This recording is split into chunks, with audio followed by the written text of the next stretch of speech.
नमस्ते प्रणाम। हम भोजपुरी गायक अरविंद दीवाना बिहार वाला। और हमने के एगो गाना गावे जाते हैं के प्रयास करते हैं जा। अगर अच्छा लगी तो शेयर जरूर करें, सब्सक्राइब कमेंट में बताए कैसा लगा गाना।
गर्मी में छोड़ गईला हो, जाड़ा में न अइला हो, कवना सौ दिन के पीछे हमरा के भूलैला हो।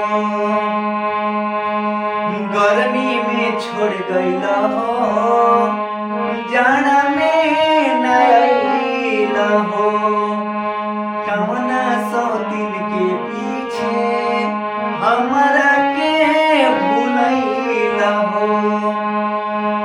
दिलवा के नाता टूटे बुझाता हो, दिलवा के नाता टूटे बुझाता, याद नहीं अइबा जियत नहीं पैबा, हर बीती जाई सगर बहार, ए राजा जी कब अइबा।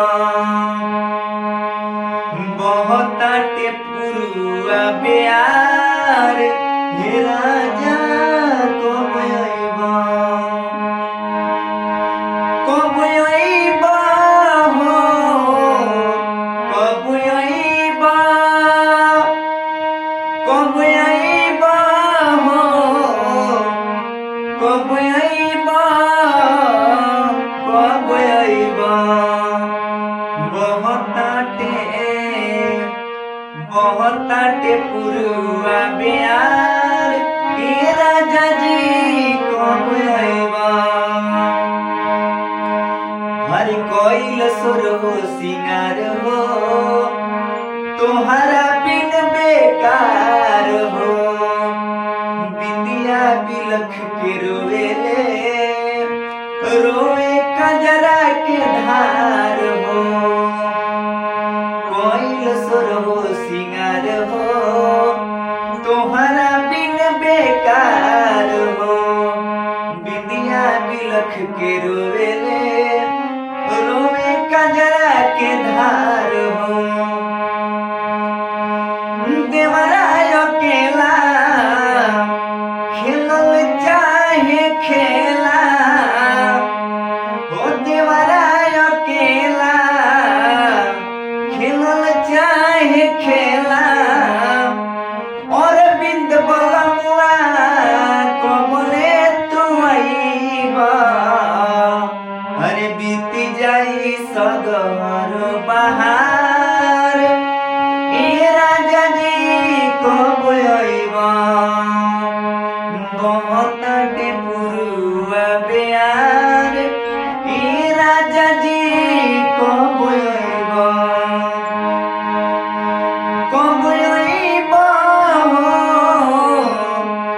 कब आईबा हो कब आईबा कब आईबा बहुत